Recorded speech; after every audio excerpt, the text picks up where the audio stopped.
Graça e paz, então. Glórias a Deus. Então, alguém trouxe Bíblia aí? Ninguém trouxe Bíblia? Não. Então eu vou ler, então. Eu separei dois textos aqui que Eu tenho minha Deus pequenininha. colocou no meu coração para estar compartilhando. Eu vou estar lendo Jeremias capítulo 1, no versículo 4 em diante, e depois eu quero ler Gálatas capítulo 5.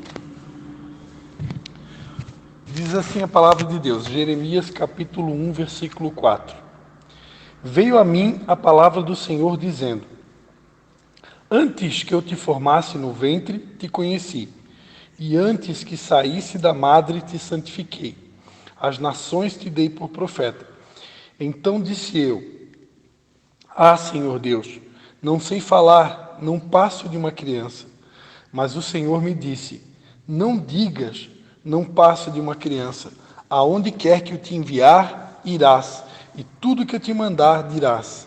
Não temas diante deles, pois eu sou contigo para te livrar, diz o Senhor. Então estendeu o Senhor a sua mão, tocou-me na boca e me disse: Agora pus as minhas palavras na tua boca. Vê, ponho-te hoje sobre as nações e sobre os reinos, para arrancares e derrubares, para destruíres e arruinares, e para edificares e plantares. Ok? E agora, Gálatas 5, uma palavra que é uma continuação da mensagem que a Leia trouxe na abertura do culto, que diz assim, Gálatas 5, versículo 16. Digo, porém, andai no Espírito e não satisfarei as concupiscências da carne. Pois a carne deseja o que é contrário ao Espírito, e o Espírito o que é contrário à carne. Estes opõem-se um ao outro para que não façais o que quereis. Mas se sois guiados pelo Espírito, não estáis debaixo da lei.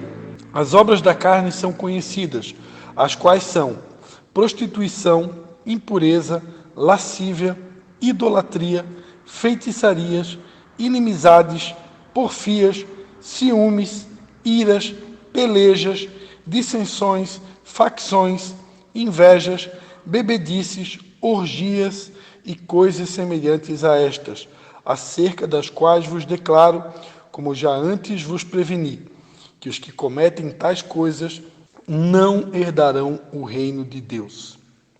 Vou repetir, os que cometem tais coisas não herdarão o reino de Deus. Amém? A palavra da célula. Palavra da célula? Olha só, então o Espírito Santo está no comando, eu nem sabia de Nós nada, né? falamos junto, ele lembra. Comecemos com uma, vamos para lá. Então vamos orar. Pai, em nome de Jesus, eu te dou graça pela tua palavra.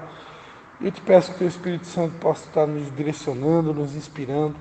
Fala conosco, Pai, que o Senhor deseja falar na noite de hoje. Em nome de Jesus. Amém. Amém, queridos. O nosso apóstolo ele tem ministrado nos últimos dias, já há uma semana, sobre o reino de Deus, né? O tema desse mês tem sido, desses últimos dias, sobre o reino de Deus. O que é o reino de Deus, o que consiste o reino de Deus, né? Como trazer o reino de Deus para a terra. E esse texto de Gálatas, ele fala sobre obras da carne, né? Ele fala sobre a necessidade de andar no Espírito e não satisfazer os desejos da carne.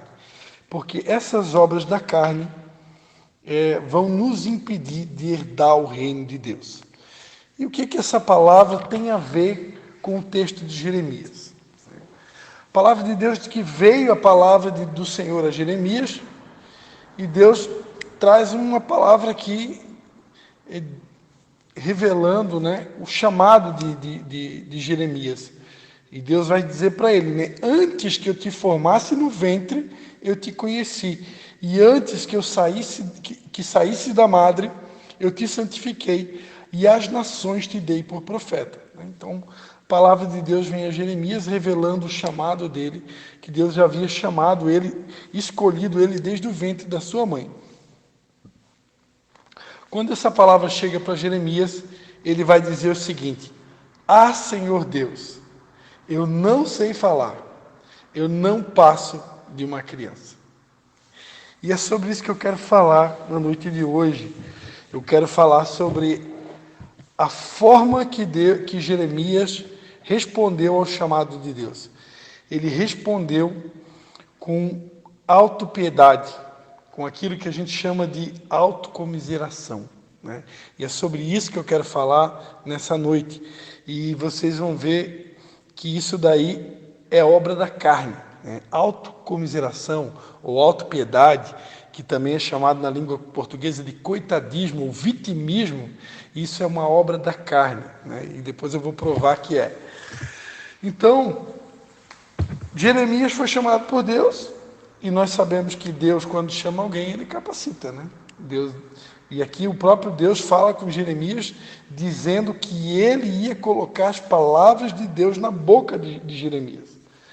Só que tem uma coisa, né, que chama orgulho, que faz com que a gente, muitas vezes, pense que somos nós que fazemos a obra de Deus, que somos nós que vamos fazer a obra de Deus, quando, na verdade, a palavra de Deus deixa bem claro, né, que se o Senhor não edificar a casa, em vão trabalham aqueles que edificam, não é por força nem por violência. E o próprio Jesus, lá no Evangelho de João, ele vai dizer, né, sem mim, nada podeis fazer.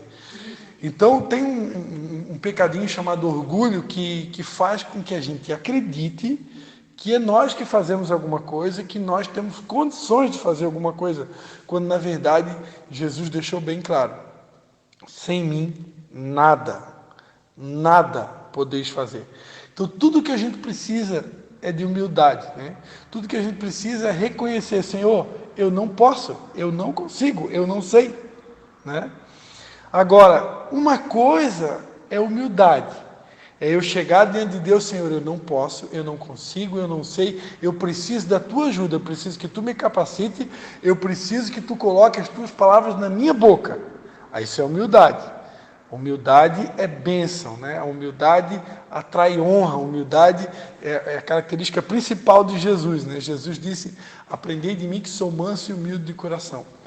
Mas tem uma linha muito fina entre humildade e autocomiseração. Humildade e autopiedade.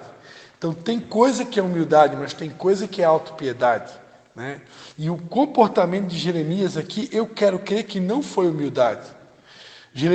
Se Jeremias tivesse dito, Senhor, tudo bem, então o Senhor me escolheu desde o ventre da minha mãe, o Senhor me santificou, me consagrou às nações para profeta. Então, muito obrigado, Senhor, meu Deus, que bênção, que glória, né? Eu fui escolhido desde o ventre da minha mãe, poxa, que maravilha. Então, tudo bem, eu aceito o desafio, só que é o seguinte, Senhor, coloca as palavras na minha boca, me ajuda aí, me capacita, porque senão eu não vou conseguir, mas contigo eu vou conseguir.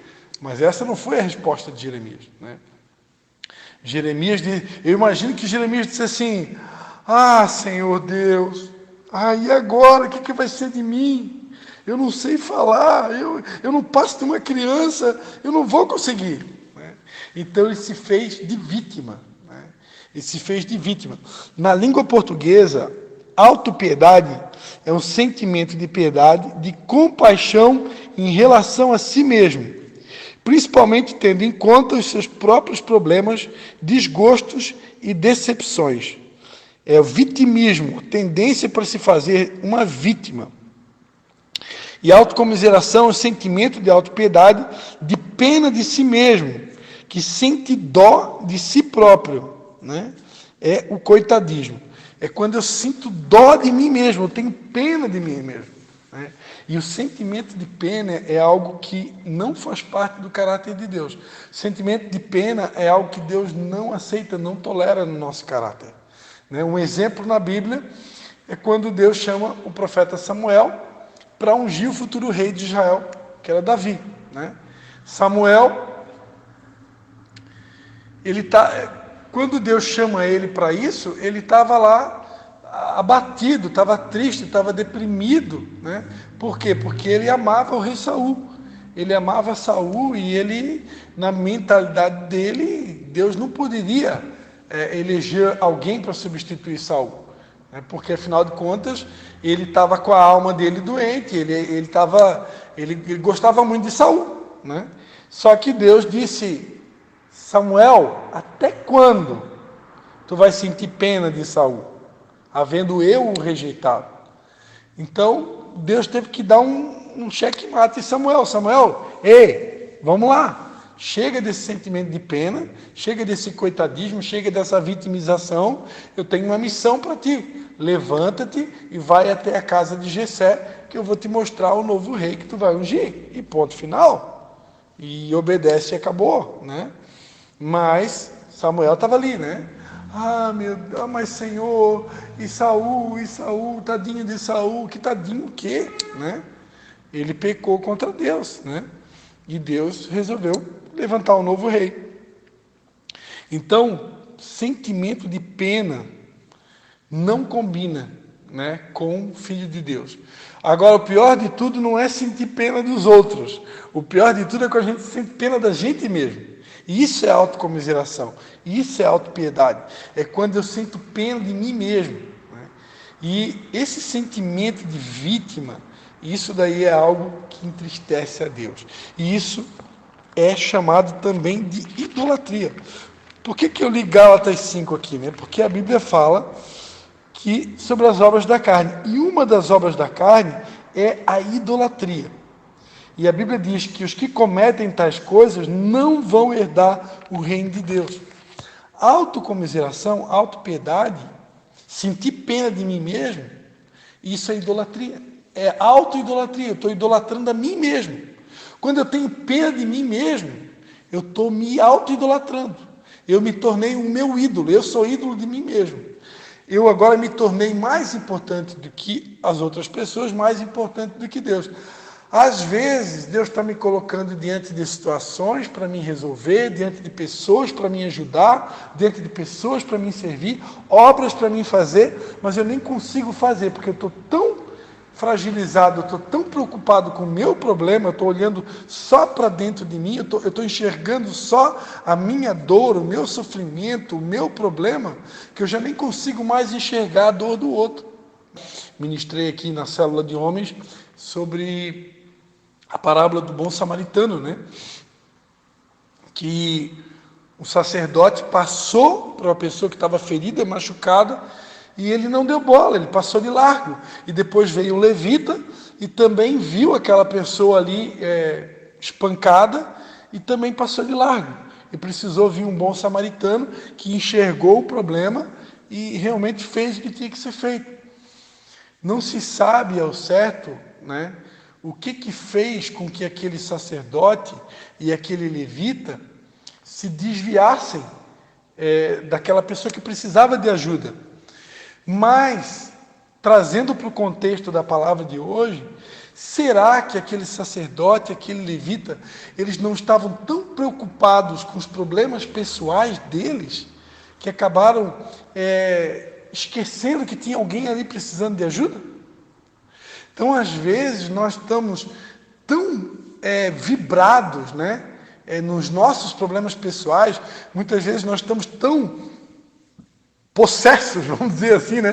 Tão tomados pelo nosso problema pessoal, pelo nosso vitimismo, pela nossa autopiedade, eu estou tão concentrado nos meus problemas, na minha dor, que eu não consigo mais nem ver o problema do outro, a dor do outro. E isso pode acontecer comigo, que é pastor, pode acontecer com um levita, pode acontecer com qualquer um, né? E é algo que eu creio que é algo que Deus quer chamar a nossa atenção. Essa palavra Deus me deu agora há pouco, antes de vir para cá, né? Antes de vir para cá, Deus me deu essa palavra. E domingo, quando eu ministrei aqui sobre idolatria, né, a gente terminou o culto com a música, né, Sonda-me, né? Na verdade, a gente tocou essa música depois, né? E eu fiz essa oração do Sonda-me realmente com todo o meu coração, para que Deus realmente venha revelar, que Deus venha mostrar. Se Deus está nos usando para ministrar sobre idolatria para a própria igreja, sobre ídolos do coração, é porque certamente existem ídolos do coração, né? Que nós precisamos identificá-los e eles precisam ser extirpados, arrancados do nosso coração. E hoje, quando eu vinha para cá, Deus revelou um deles. Eu creio que até final do ano, Deus vai continuar mostrando mais coisas, né? Mas um desses ídolos do coração, que precisam ser arrancados da nossa alma, que coração e alma, a gente já aprendeu que é a mesma coisa, né? É a pena de si mesmo, né? O vitimismo. Jeremias, mesmo tendo recebido uma palavra do próprio Deus, né? Uma palavra do próprio Deus, que ele tinha sido escolhido por Deus, santificado por Deus, escolhido como um profeta para as nações, ele pega e vai e diz para Deus: mas eu não sei falar, eu não passo de uma criança, né?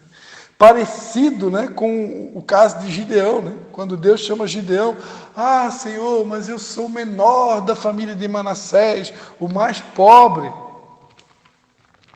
Outro caso que vem aqui à minha memória, né, é de um outro personagem bíblico que teve, que passou por um processo de cura interior, com o próprio Deus. Não foi um profeta, não foi um homem de Deus, não foi uma mulher de Deus que apareceu para essa pessoa para fazer cura interior com ela. Foi o próprio Deus, que é o caso de Caim, né? A palavra de Deus diz que Abel trouxe, ao cabo de alguns dias, né, Caim trouxe um fruto da terra, uma oferta ao Senhor, e Abel também trouxe um dos primogênitos das suas ovelhas e da sua gordura.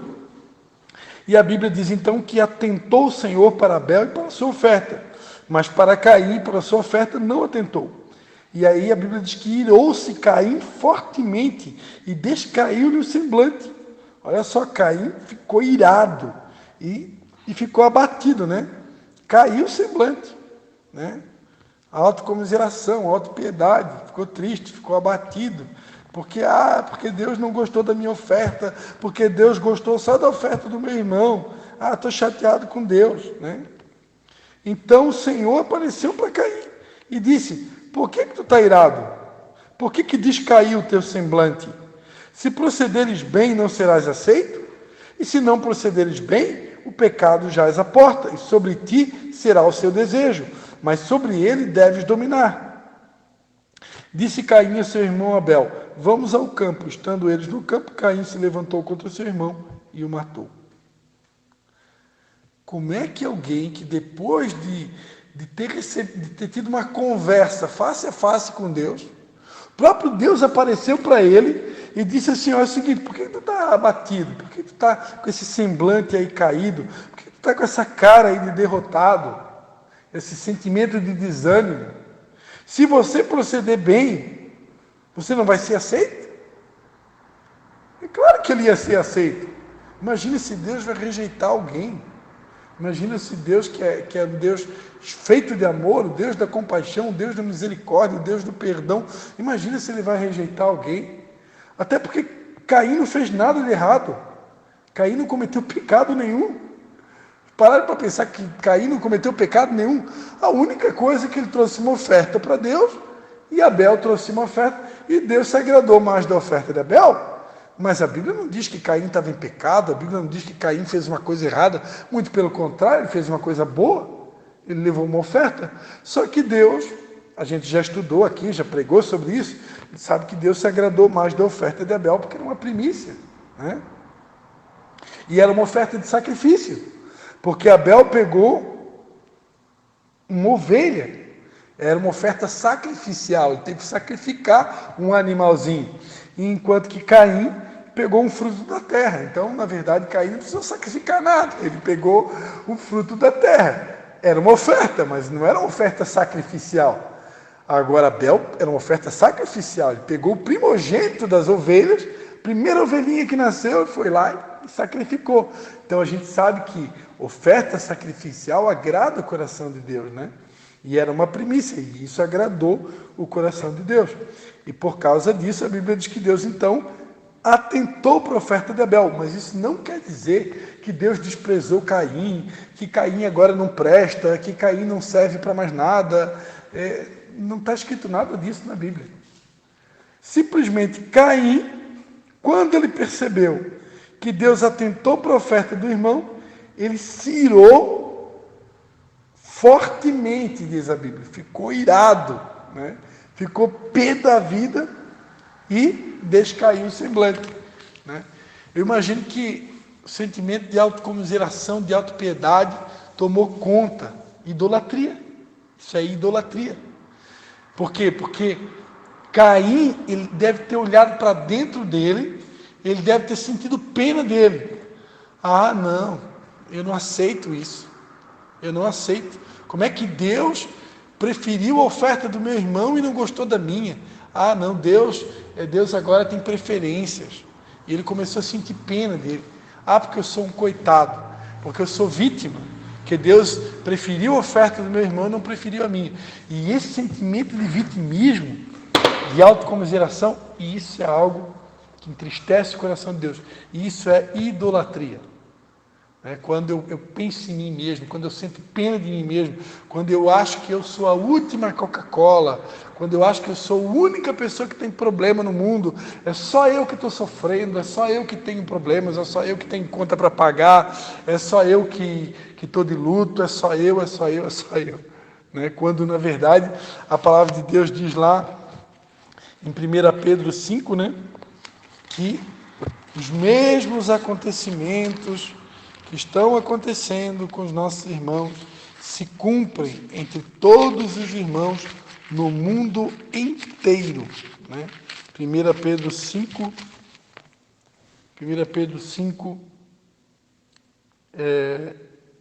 9, No 8 diz: sede sóbrios, vigiai, o vosso adversário, o diabo, anda em derredor, rugindo como leão, buscando a quem possa tragar. Resisti-lhe firmes na fé, sabendo que os mesmos sofrimentos estão se cumprindo entre os vossos irmãos no mundo. Então aqui ele fala, sabendo que os mesmos sofrimentos estão se cumprindo entre os vossos irmãos no mundo. Ou seja, tudo que nós estamos passando aqui em Nova Trento, os nossos irmãos estão enfrentando as mesmas coisas no mundo inteirinho. Então, tudo que a gente passa aqui acontece no mundo igual para todo mundo. As mesmas provas, as mesmas lutas, os mesmos sofrimentos, as mesmas dores. Só que o que Satanás ele faz? Quando a gente está passando por uma prova muito grande, quando a gente está vivendo um momento de dor, um momento de dificuldade, Satanás ele desvia o nosso foco, ele faz com que a gente tire os olhos de Jesus. A gente sabe que Pedro afundou quando ele tirou os olhos de Jesus. Então, Satanás ele faz com que a gente tire os olhos de Jesus e comece a olhar para as circunstâncias e, o pior de tudo, comece a olhar para a gente mesmo. E a gente começa a olhar para o meu problema, para a minha dor, e aí eu começo a colocar o foco na minha dor, o foco no meu problema, e aí eu me torno uma vítima. E aí eu começo a achar que só eu que tenho problema. Eu começo a achar que só eu que estou sofrendo. E isso acaba se tornando uma obra da carne. E por que isso é tão perigoso e tão grave? Porque os que cometem tais coisas não herdarão o reino dos céus. E qual que é a missão da igreja aqui na terra? A nossa missão, Jesus ensinou na oração do Pai Nosso: venha a nós o vosso reino, seja feita a tua vontade. A vontade de Deus é estabelecer o reino de Deus na terra, assim como é no céu. Só que quando eu pratico as obras da carne, eu não consigo estabelecer o reino. Porque os que cometem as obras da carne não vão conseguir herdar o reino. Então, o que Deus está chamando a atenção de mim, em primeiro lugar, porque eu quero me incluir aqui, eu quero declarar que, em primeiro lugar, essa palavra é para mim, e se servir para mais alguém aqui, porque de vez em quando nós somos tomados por esse sentimento. De vez em quando, e quem não tiver pecado que atire a primeira pedra, de vez em quando a gente é assaltado por esse sentimento, a gente está passando por alguma prova, por alguma dor, por alguma luta, e a gente então começa a olhar para dentro de nós e enxergar os nossos problemas, a gente começa a achar que só nós é que temos problemas, só nós é que sofremos, e sem querer, quando a gente menos percebe, nós já estamos sendo tomados por esse sentimento que é idolatria. Eu estou me auto-idolatrando, eu estou enxergando só os meus problemas. E eu gostaria de trazer uma palavra de consolo para vocês na noite de hoje, mas o consolo para nós hoje é o confronto, né? Que nós possamos olhar para dentro de nós, né? Porque Deus tem chamado cada um de nós para cumprir o ID dele, para realizar a vontade dele. E muitas vezes esse sentimento de autopiedade, de autocomiseração, que é idolatria, ele tem travado a igreja, ele tem paralisado a igreja, né? E eu queria lembrar vocês, né, do decreto que a gente recebeu para dezembro desse mês, né? No decreto fala que a rebeldia se instalou no meio do meu povo e a idolatria estava sendo levantada como incenso no meu santuário. Mas eu os freiei para que o meu nome fosse preservado. É uma palavra de Deus para dezembro desse ano, mas que eu quero antecipar para o dia de hoje e declarar, sem medo de errar, que um dos itens dessa idolatria que tem se levantado no meio da igreja é a autocomiseração, a autopiedade, que é a autoidolatria, é sentir pena de mim mesmo, né? Que nós possamos sondar o nosso coração e se em algum momento, assim, a exemplo de Caim, a exemplo de Jeremias, a exemplo de Gideão, e tem outros personagens bíblicos, se a gente for vasculhar aí a Bíblia, nós vamos encontrar outros personagens bíblicos que sentiram pena de si mesmo, né? Eu citei o exemplo de Samuel também, que sentiu pena, não foi dele mesmo, mas sentiu pena do rei Saul. Então, nós sabemos que, como diz o meu pai, né, o pastor Dalci, né, quem tem pena é galinha. Então, nós não precisamos sentir pena de ninguém e muito menos de nós mesmos. Se Deus, já que eu citei esse exemplo de Samuel, se Deus está tratando com alguém, né? Se Deus está tratando com alguém e você identificou ou percebeu que Deus está tratando com alguém e que a colheita da vida daquela pessoa não está sendo nada fácil, né? Porque, afinal de contas, ela deve ter plantado alguma coisa muito ruim no passado, porque olha o que essa pessoa está passando, esse fulano Beltrano está passando. Meu Deus, provavelmente ele plantou algo muito ruim no passado, porque é grande a prova que o irmãozinho ou a irmãzinha está passando. Olha, eu quero dizer para você que se você está vendo isso na vida de alguém, isso não compete a nós, né? E se porventura você até está sentindo pena de alguém por conta disso, como foi o caso de Samuel, Deus não quer que a gente tenha pena de ninguém. Cada um vai passar o que tem que passar e cada um é único. Quem trata com os filhos de Deus é o próprio Deus e nós não temos nada a ver com isso, né? Não temos nada a ver com isso. E tem coisas que nem tudo é colheita, né? Nem tudo é colheita. Tem coisas que nós, como homens e mulheres de Deus, vamos passar porque é treinamento. Nós temos que entender que nós fomos escolhidos por Deus, né, para um grande propósito, para uma grande missão, e quanto maior o propósito, maior o treinamento, né? E nem tudo é colheita, tem coisas que a gente vai ter que ser moldado, afiado, amassado, é vaso de barro na mão do oleiro, né? E a Bíblia é bem clara, o oleiro tem poder para fazer do barro que ele bem entende. Ele tem poder para quebrar o vaso várias vezes e amassar o barro, e botar o barro no fogo, e botar o barro no frio, e botar o barro no gelado, e botar o barro na água fria, e botar o barro no forno, né? Assim como Sadraque, Mesaque e Abednego. E ele faz... Primeiro ele fica de molho. De molho. Também pregaram sobre isso na célula? Também falaram sobre isso na célula? Sobre isso. Olha só, o Espírito Santo é o mesmo, não tem, né? O Espírito está em todo lugar. Então Deus é o oleiro e nós somos o barro, nós temos que aceitar, né? E não tem escapatória. Ele faz de nós o que a gente quiser, nós estamos na mão dele. Nós temos que deixar também, né, pastor? Temos que deixar, temos que se render, né? Aí o pastor falou da humildade, que é o nosso orgulho, isso que a gente tem que ter. Quebrar o nosso orgulho e deixar Deus nos moldar. No dia do feriado, eu ia ministrar uma palavra aqui para os homens, mas os homens não compareceram, né? E a palavra que Deus tinha me dado naquele dia, eu ia ministrar sobre se render. Eu acabei não ministrando, porque estava eu sozinho aqui, né? Mas tá tudo certo, era feriado, devia até ter cancelado, mas aquela coisa, né? Sei lá se foi religiosidade ou não, Deus é que vai julgar isso, mas está tudo certo, né? Passou já. Mas a palavra que Deus me deu naquela noite foi sobre Isaías 53, né? Que Jesus, como uma ovelha muda, ele foi levado diante dos seus tosqueadores e ele não abriu a sua boca. Então Jesus, ele se rendeu totalmente, né? Jesus, ele foi como uma ovelha, ele não esperneou, ele não se debateu, ele não chegou lá diante de Pôncio Pilatos e começou a se debater. Ele simplesmente chegou para Pôncio Pilatos e disse: nenhuma autoridade você teria se o meu pai não tivesse te dado. Meu querido, faz o que tem que ser feito. Eu estou aqui para isso, né? Então, Jesus não argumentou, Jesus não revidou, Jesus simplesmente se rendeu. Lembra aquela música que nós cantamos muitas vezes na igreja, né? Aquela música do Fernandinho, que ele canta junto com a Aline Barros, né? Quem lembra da música? Música do Fernandinho, que ele canta junto com a Aline Barros.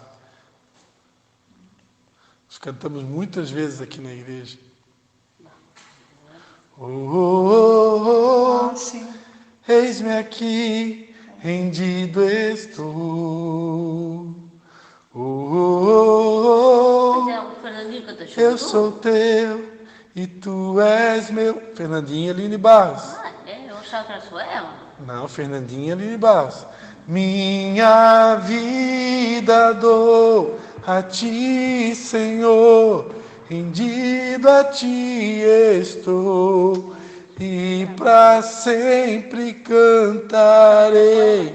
Faz em mim o teu querer. Então é isso, né? Nós cantamos muitas vezes e precisamos voltar a cantar, né?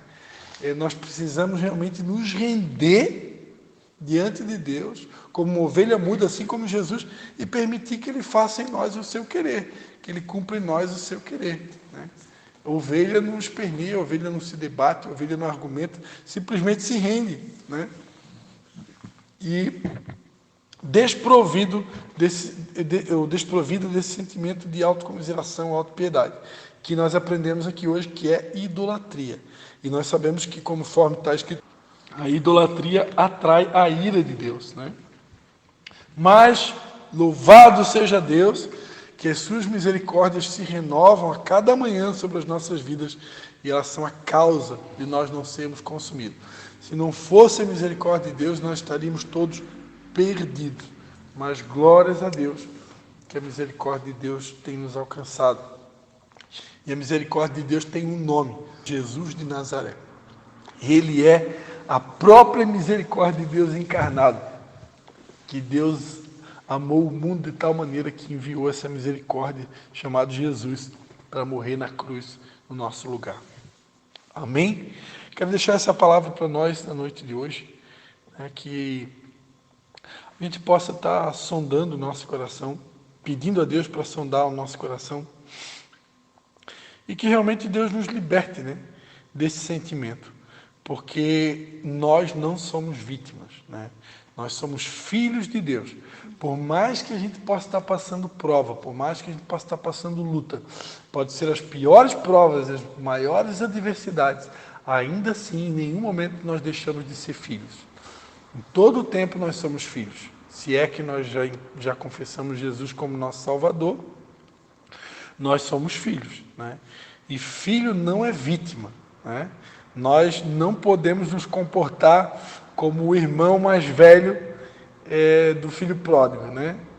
Que começou a reclamar, porque esse irmão aí chegou aí agora, que fez tudo errado, desperdiçou seus bens com meretrizes, e aí o Senhor pega e coloca um anel no dedo dele, faz uma festa, coloca sandália nos pés dele, e eu que estou aqui há tanto tempo não recebi nada disso, né? Então, sentimento também de vitimismo, né? E esse sentimento de vitimismo está ligado também à comparação, né? Está o tempo todo nos cercando e tentando formatar em nós uma identidade que não nos pertence. Nossa identidade é de filho de Deus. Nós não somos vítimas, não somos coitados e simplesmente estamos na mão de Deus, do nosso Pai, que também é oleiro, que está trabalhando a fim de fazer de nós vasos cada vez mais lindos e preparados para todos os propósitos que Ele tem para a nossa vida. Amém? Então, não digas, né? Não passa de uma criança, porque aonde quer que eu te enviar, irás, e tudo que eu te mandar, dirás. Né? Deus é quem coloca as palavras na nossa boca, Deus é que nos capacita, Deus que nos fortalece, Deus que nos unge, Deus que nos prepara para a batalha. E, como eu sempre digo, se Deus é por nós, quem será contra nós? Amém? Vamos orar? Pai, em nome de Jesus, eu quero te dar graças, Senhor, por essa palavra. Muito obrigado, Senhor. Muito obrigado porque teu amor nos constrange. Muito obrigado porque realmente, Senhor, é o Senhor quem nos capacita, é o Senhor que nos dá inspiração, é o Senhor que nos prepara. Pai, muito obrigado, Senhor. Muito obrigado, porque o Senhor está o tempo todo do nosso lado, o Senhor está o tempo todo conosco.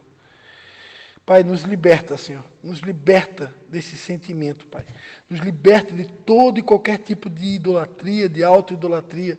Nos liberta, Pai, de toda autocomiseração, todo sentimento de autopiedade, todo coitadismo, todo vitimismo. Pai, todo sentimento de comparação. Nos liberta, Senhor. Nos liberta. Que o Senhor, pelo Teu Espírito, nos faça enxergar o nosso verdadeiro valor, porque nós não temos preço, Senhor, nós temos valor. Então nos ajuda a enxergar o nosso valor, Pai, porque aos Teus olhos nós somos raridade de Deus, nós somos o espelho que reflete a glória do Senhor. Meu Pai, nós não precisamos chorar se o mundo ainda não nos notou, porque nós somos raridade de Deus, nós somos Teus filhos, criados à Tua imagem, conforme a Tua semelhança. Nunca nos deixe esquecer, Pai, que somos Teus filhos, somos valiosos, somos preciosos, temos a Tua imagem, a Tua semelhança, Senhor. Muito obrigado por essa palavra e muito obrigado por, Pai, realmente trabalhar a nossa autoestima, a nossa autoimagem na noite de hoje. Muito obrigado, Senhor, em nome de Jesus.